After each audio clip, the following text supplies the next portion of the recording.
Welcome to the middle.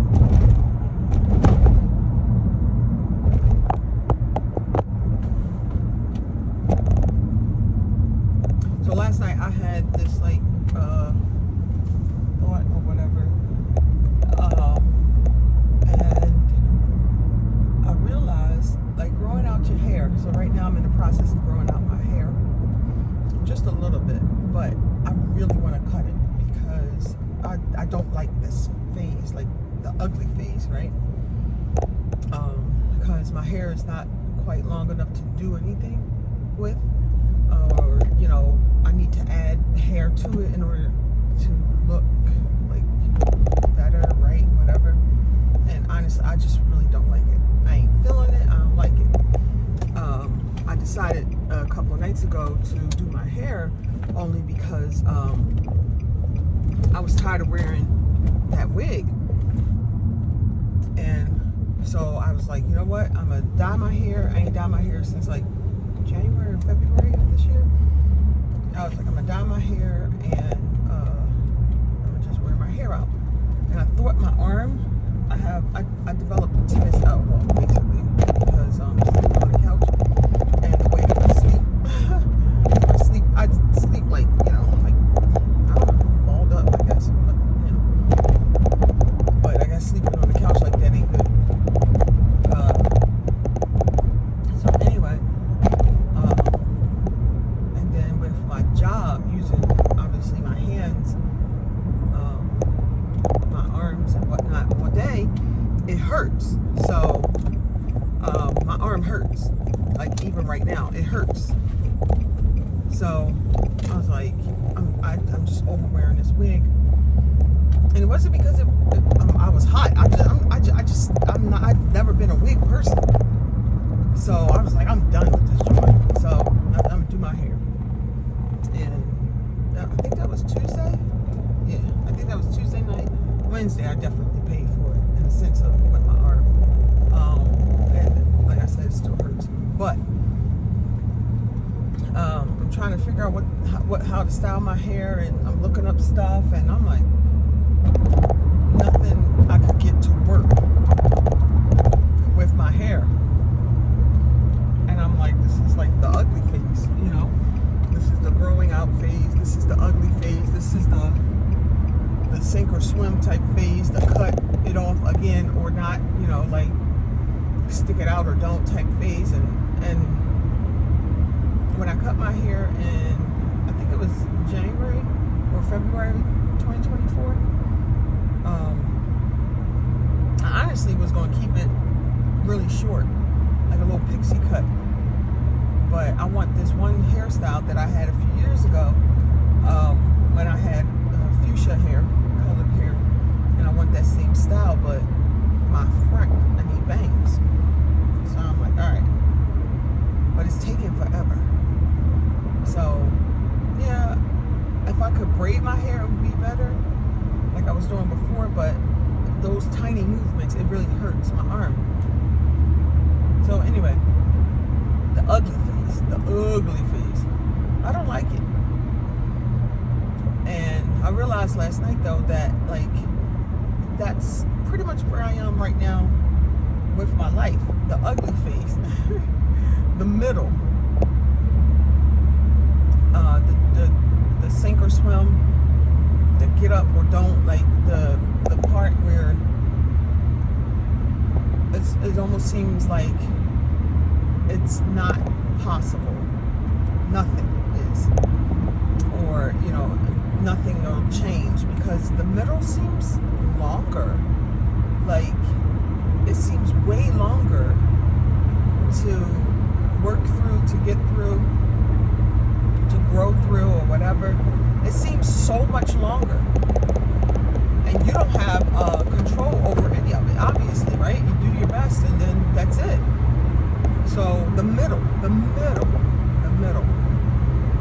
And anyway, I was like just talking out loud, like to Darnell, and just rambling about whatever was in my brain, and I used this analogy with growing out my hair and being in the middle right now in life, and I was like, oh wait, I'm in the middle.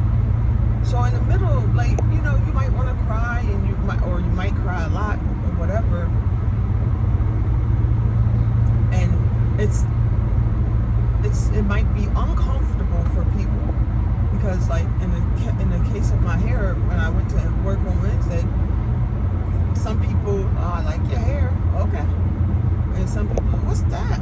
Is that your hair? Oh, I don't know if I like it, okay, but nobody asked, because this, you know, it's the middle. This is my hair, so you know, my choice, my decision, and people oftentimes think that they have a right to say anything about things that are your decision. Oh my God, come on now.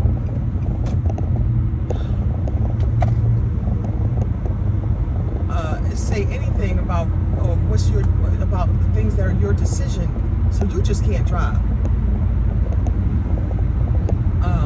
Things that are your, like things that you want to do in your life, and they don't necessarily agree with, so they always have an opinion, and they feel like they have to, you know, offer that opinion, that unsolicited advice, or not even about advice. It's sometimes it's just their straight opinion, like, oh, I don't like your hair like that, or oh, I don't like whatever you're wearing, or whatever.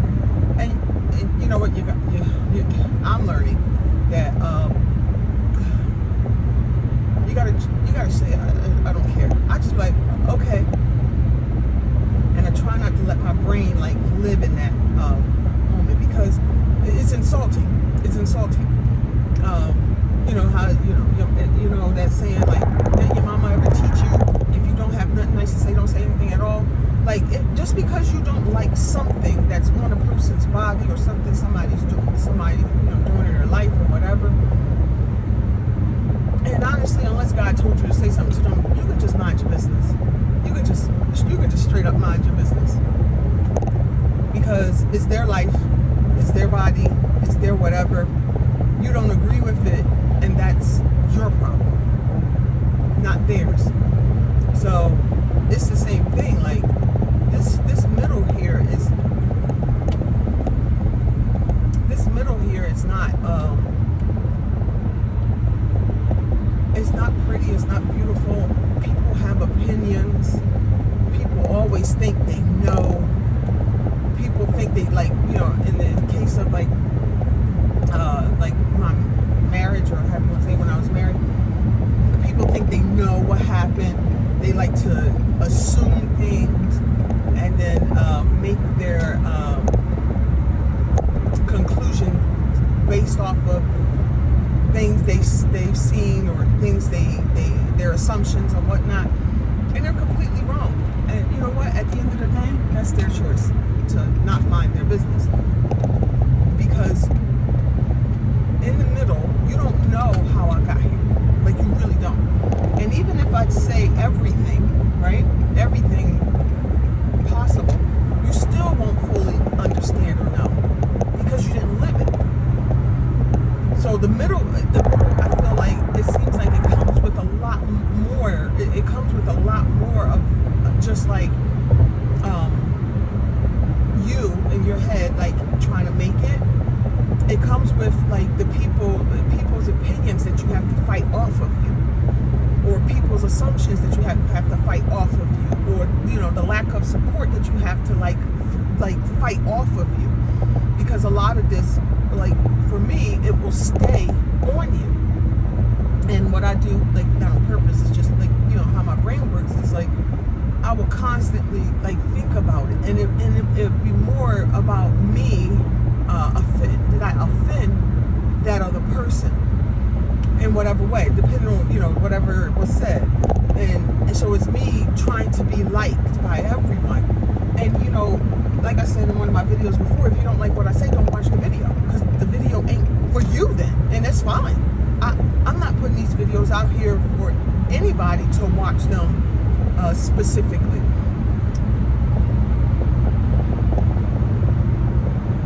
So if I'm doing what I believe God is telling me to do, and you may or may not agree with it, you don't have to. It's my life. The middle comes with, I think, a lot of struggles, like mental struggles too. Like mental struggles. Like doing things that mentally, like doing things to release that pressure and get it off of you. So that's why I said like letting go, or just like letting go of people's opinions and things of that nature. Things that I guess maybe like for me, I became, I don't want to say comfortable with, familiar with during certain times of my life, and not giving, you know what, just not giving a fuck about what they think. And that's the honest to God truth. And just doing it anyway. Like putting it down and doing it anyway. And, you know, that's one of the reasons why it took me so, I don't want to say so long, but it took me a while to actually pull the trigger and like do this. Because I was trapped in my head, so to speak, like thinking like, what will they, you know, it's always they. Who's they? I don't know. They. But what will they think? What will they say? What will they, you know, whatever. And I went to church with my kids on Easter Sunday, and the message was, it was, your story needs to be heard. Your story needs to be heard. People need to hear your story. And man, that was the last, how do I say it? Like, I want to say the last straw. Like the last, that was, the last straw is not the right phrase, but that was the push. That was probably, yeah, that was the last like push, I guess, that I needed to do this. Like honestly, it was, cause you know I taught my brother, you know, a couple months ago I think, he started like encouraging me, you know, to do this. Darnell was encouraging me. Not a lot of people knew. My brother knew, and I told Darnell eventually about it, and I think that was it. But I kept it to myself. So when I went to church on Easter Sunday, my brother-in-law, I didn't tell him, he didn't know. So he wasn't like talking to me. Like, you know, the message wasn't for me. Like, he didn't say, let me think of this message and make it for Zipporah. I don't even think he knew I was coming to church that Sunday, but it wasn't him, it was God. And I was like, fine. And I think I started posting my stuff on like YouTube, maybe that Monday or Wednesday after Easter, I can't remember. And then I didn't want to start sharing it to Facebook and Instagram, but I have an automatic thing set up, so if I post on Instagram, it'll automatically share to Facebook. And I was like, whatever, it'll just go over there, because most of Facebook is, you know, full of family and friends, and, or not necessarily friends, but you know, childhood friends, high school people, like, you know, real people in real life, not like random people who follow you on the internet. And I'm like, I don't want anybody to see this. Like, I don't want real people in my life to see this, because of the judgment, the potential judgment that, you know. But then when I realized last night that I was in the middle, and what happens is that, like, most times what you see is the beginning of a situation and the end. So you'll see a person, you know, make it, you know, something horrible might happen, and you see that now that they're better for whatever reason, they're healed or whatever. But you don't see the middle. In the middle, like I said, is long. It can be long. So you don't see that. You don't see, you know, them crying. You don't see them sad. You don't see them, you know, things that are not necessarily happy. You know, fake. Social media fake. Because, you know, social media, for the most part, is full of fake people. sharing things that are not real at all, you know. And when I was doing my when I did my bariatric journey thing, I shared whatever I was going through. And my biggest thing was like just being honest, like in what I was sharing, like it was like this is actually me, like real life, like the good, the bad, and the ugly. But I don't think people like seeing the bad or the ugly because it doesn't look encouraging, or it doesn't look positive. It doesn't look good.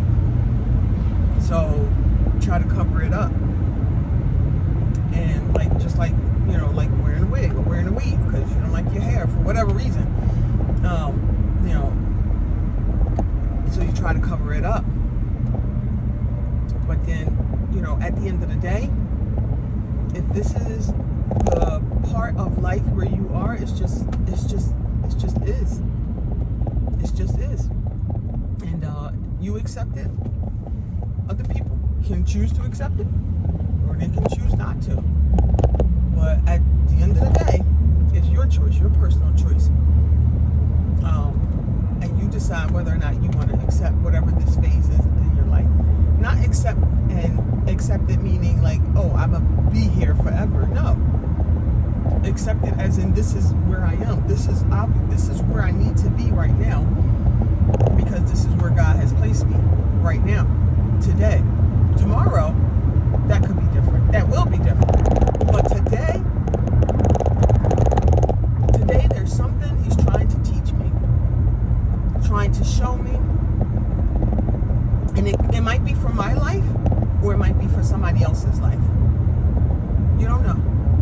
But if I'm so fixated on trying to cover it up, trying to make it pretty, trying to beautify it, I'll miss the lesson and then have to end up, you know, repeating it later on because I didn't learn it. So, which is fine, because, you know, awareness is key. Because once you're aware, you won't, like most times you won't go back to those things once you're aware of the why or whatever. But so yeah, you see me cry on my videos, okay. You see me laugh on my videos, okay. You see me cuss on my videos, okay. This is where I am today. And it's, you know, it's the ugly phase. It's the middle. It's the growing out phase. It's the being planted phase. My friend, she said that to me, I don't know, maybe like 2 years ago or so when we first met. And at the time, I heard her, but I didn't hear her. I understand that way more today than I ever did. So, and it also reminds me of the children of Israel. And I was trying to figure out, like, so they got through, you know, the beginning, God got them, you know, the water, right? Part the Red Sea. They're in the middle. I mean, they're walking through the Red Sea and they get out, whatever, and now they're in the land, you know, and God's like, I give you all that you need or whatever, and they complaining or whatever. And some of them didn't make it out of the middle. They didn't make it out. Why? No, they wasn't supposed to, but or I don't know. But they didn't make it out because they couldn't. They couldn't get their minds to. They couldn't get their minds to do what it needed to do in order to make it out the middle. They couldn't reset. They couldn't refocus. They couldn't learn. They couldn't pivot. Like, these things were not possible for them, for some of them. So some of them end up dying in the middle. Literally dying. So I don't want to die in the middle at all. So I'm going to keep trying. That's what I'm going to keep doing. So, and you're going to see me trying, whatever that means. And if it works, it works. If it don't, I'm going to keep trying, because this is the middle. And this is the part where things get figured out. to you. Welcome to the middle.